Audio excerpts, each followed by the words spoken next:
The Ephesian Tale of Anthia and Habrocomes by Xenophon of Ephesus is an ancient Greek novel written in the mid-2nd century CE. Translator Graham Anderson sees the Ephesiaca as a specimen of penny dreadful literature in antiquity. Moses Hadas, an earlier translator, takes a slightly different view. If an Ephesian tale is an absorbing tale of love and improbable adventure, it is also a tract to prove that Diana of the Ephesians cares for her loyal devotees. Because of its shortness and other factors, some scholars maintain that the version we have is merely an epitome of a longer work. The Suda, a 10th century medieval Greek historical encyclopedia, describes the novel as having 10 books when the version we have is divided into 5. But Anderson suggests that we may well find that our version is one of not 2 but a multiplicity of retellings of a familiar story, whose relationships to Xenophon are not easily identifiable.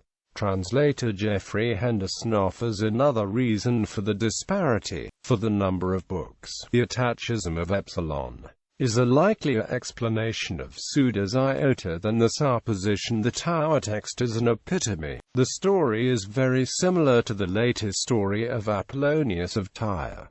Book-by-book synopsis. Book 1. In the city of Ephesus, Habrocomes, an attractive, cultured, and arrogant young man of 16, and Anthia, an attractive and chaste young woman of 14, fall helplessly in love with each other after briefly meeting at the festival of Artemis. But because each is afraid to reveal this love to the other, they suffer miserably. The families, in the hopes of curing them, consult the shrine of Apollo at Xenophon. The soothsayer predicts that Habrocomes and Anthia will undergo travails involving pirates, tombs, fire, and flood, but the condition will improve. In an effort to avert such evils, the parents arrange that the lovers will quickly be married to each other and then sent to Egypt for the safety. En route to Egypt, Habrocomes and Anthia pledge that if they ever became separated they would remain faithful. When the ship stops at Rhodes, it attracts the attention of a crew of Phoenician pirates, who plunder it, set it aflame, and take Habrocomes and Anthia captive.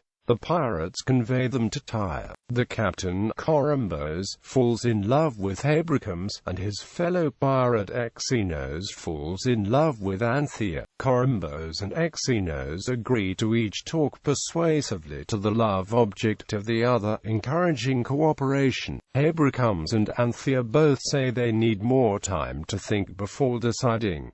Book 2. Afterwards, in private, Habrocomes and Anthia decide that their only acceptable recourse is to commit suicide together. However, Apsietos, the chief of the pirates' stronghold, is struck by the beauty of the young couple and concludes that they would bring an excellent price on the slave market. He takes them, along with the loyal slaves Lucanon Road, to his house in Tyre and puts them under the care of a trusted slave, then goes to Syria on other business. While Apsietos is in Syria, his daughter Manto falls in love with Habrocomes and writes him a note expressing her feelings. He spurns her advances. When Apsietos returns to Tyre, bringing with him a young man named Morus as a husband for his daughter, Manto takes revenge on Habrocomes by telling her father that Habrocomes has raped her. Apsietos has Habrocomes whipped and tortured. He then marries Manto to Morus and gives them a wedding present of 3 slaves, Anthia, Lucanon, and Rhode. Morus, Manto, and the slaves go to live in Antioch. Manto separates Lucanon and Rhode from Anthia by having them sold to an old man living far away in Lycia, and completes her revenge by having Anthia married to another slave of hers, a rural goatherd named Lampo. Meanwhile, Apsietos discovers the love note his daughter had written to Habrocomes. He immediately frees Habrocomes and gives him employment as manager of the house. Lampo honors Anthia's wish to remain faithful to Habrocomes and doesn't attempt to consummate the relationship. But Morus falls in love with Anthia and seeks Lampo's help in winning her heart. Instead, Lampo tells Manto of her husband's plan. Manto, seeing that Anthia is still her rival in love, becomes enraged and orders Lampo to take Anthia into the forest and kill her. Lampo promises to disappear but takes pity on Anthia and, instead, sells her to Cilician merchants. These merchants set sail for the country but are shipwrecked en route. The survivors, including Anthia, reach shore only to be captured in the forest by a robber named Epithus and his band. During this time, Habrocomes learns that Lampo had sold Anthia to the Cilicians, so he secretly goes to Cilicia in search of her. When the robber band is about to sacrifice Anthia to the god Ares, a body of troops, led by Perilaus, the chief law enforcement official in Cilicia, suddenly appears. All the robbers are killed or captured save Epithus, who escapes, and Anthia is rescued. Perilaus takes Anthia and the captured robbers to Tarsus, falling in love with her on the way. Because he is so insistent in offering to marry Anthia, she finally relents, fearing a worse fate if she rejects him. But she makes him promise to wait 30 days before the wedding. Meanwhile, Habrocomes reaches Cilicia and encounters Epithus. The two immediately become firm friends and pledge to travel together. Book 3. Epithus leads Habrocomes away from Cilicia to the city of Mazarchos in Cappadocia. There, at an inn, Epithus narrates his life story as follows. He was born to a distinguished family in Paranthos, near Thrace. When he was a young man, he became involved in a passionate love affair with another young man, Hyperanthes. But then a rich teacher, Aristomachos, visiting from Byzantium, also became smitten by Hyperanthes and convinced the boy's father to let his son be taken to Byzantium on the pretext of improving his education. Epithus eventually went to Byzantium, sneaked into Aristomachos' house, murdered the man in his sleep, and ran away with Hyperanthes. They were shipwrecked off Lesbos, and Hyperanthes drowned. So Epithus buried his lover's body on the beach, then took up the life of a robber. Epithus then tells Habrocomes of his capture of Anthia in Cilicia and how she was taken in the fight that destroyed his robber band. Habrocomes becomes excited. Appealing to the memory of Hyperanthes, he convinces Epithus to return with him to Cilicia to help find Anthia. When the 30 days are nearly past and the wedding is near, Anthia falls into despair, believing that Habrocomes must be dead, and finding marriage to another man intolerable, she conspires with Eudoxos, an Ephesian physician, to give her poison. In return, she will give him enough of Perilaus's possessions to buy him passage back to Ephesus, and will promise not to use the potion until he has left. Eudoxos agrees to the plan but gives her a hypnotic drug instead of a lethal one, knowing he will be long gone by the time Anthia awakens. After her wedding, waiting in the bridal chamber, Anthia drinks the potion. Perilaus discovers her body and grieves for her, interring her with great ceremony in a funerary chamber. She awakens some time later, disappointed at the realization that she is alive. So she decides to remain in the tomb and starve herself to death. But a group of robbers have heard of her rich burial and, after waiting for nightfall, break into the vault, take all the silver and gold, and carry her off as prisoner. They set sail for Alexandria, planning to sell her into slavery. Meanwhile, Habrocomes, with a new band of thieves led by Epithus, arrives near Tarsus and hears how Anthia, after being rescued from robbers, had wed her rescuer, killed herself, and been entombed, only to have her body snatched by tomb raiders who escaped to Alexandria. So Habrocomes waits until Epithus and his band are drunk and asleep before making his way to a ship bound for Alexandria, hoping to recover Anthia's body. The robbers sell Anthia to merchants who sell her to Samis, a prince of India. Anthia plays on the Indian superstitions by pretending that she is consecrated to Isis until the proper time for her marriage, which is still a year off. Isis will punish any who force her to break her vows.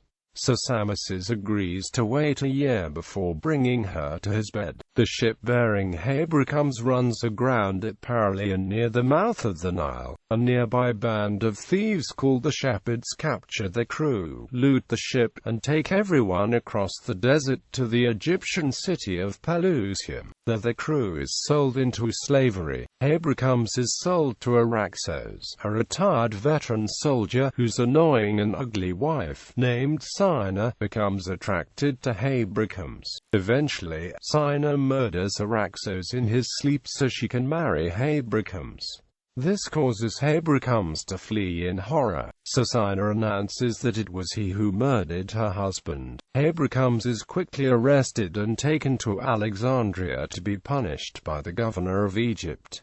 Book IV. Hippothous, meanwhile, has enlarged his band to 500 men and traversed Syria, Phoenicia, and Egypt to arrive at Coptos near Ethiopia, where they waylay travelers. Habrocomes is placed on a cross upon a cliff overlooking the Nile and left to die. He prays for mercy, whereupon a big wind blows the cross into the river. He is carried downstream until he is recaptured and returned to the governor of Egypt.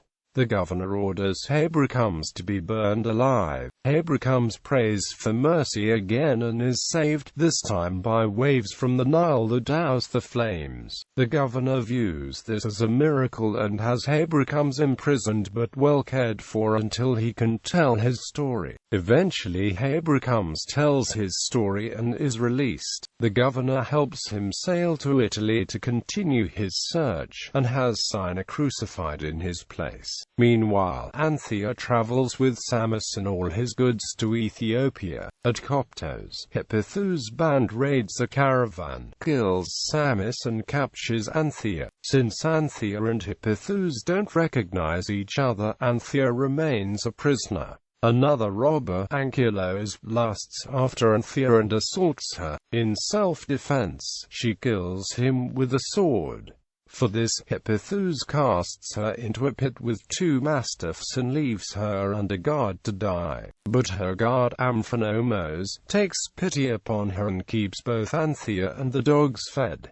Book V. Habrocomes, blown off course, lands in Syracuse, Sicily, and lodges with an elderly fisherman, Aegileus. Aegileus tells his own story of how, in his native Sparta, his love for Thelsino had caused him to elope with her before her father could have her married to another. The two settled in Sicily to live out their lives. Recently Thelsino died, but Aegileus mummified her body in the Egyptian manner and now continues to eat, sleep, and talk with her. The steadfastness of this love is an inspiration to Habrocomes. Hippothous, assuming Anthia is dead, sets out to sack and conquer the Egyptian village of Aria. Meanwhile, Amphinomos frees Anthia and takes her to Coptos. When the governor of Egypt learns of Hippothous' attack on Aria, he sends a large force under the command of Polydos to destroy his band. The robbers are vanquished, but Hippothous escapes to Sicily. The captured robbers guide Polydos and his force back to Coptos to root out any remaining members of the band. There he catches Amphinomos and Anthia.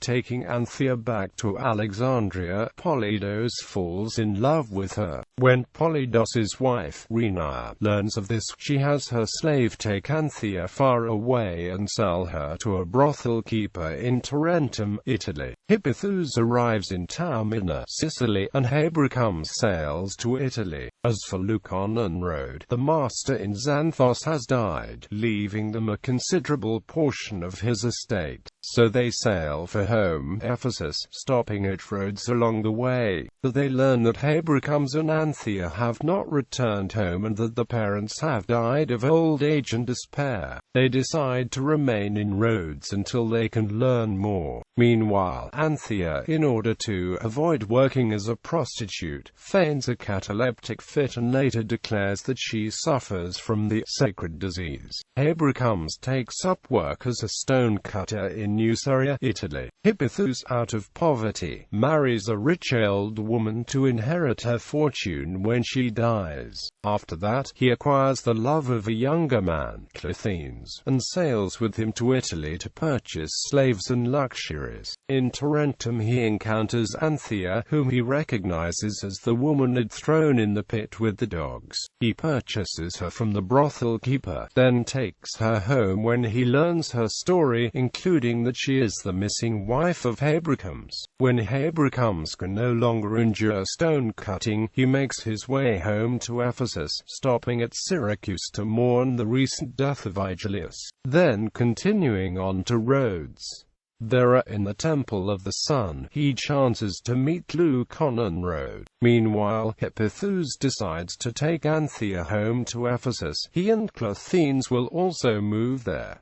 The group stops briefly at Rhodes. During the Festival of the Sun, Anthia encounters Leucon and Rhodes at the Temple of Isis. Eventually Habrocomes finds them all. Then everyone, including Hippothous and Clothenes, shares the stories. Habrocomes and Anthia confirm to each other that they have been faithful all during their travails. The next day they all set sail together for Ephesus. Habrocomes and Anthia make sacrifices to Artemis, raise tombs for their deceased parents, and pass the remainder of their days in Ephesus with Leucon, Rhodes, Hippothous, and Clothenes.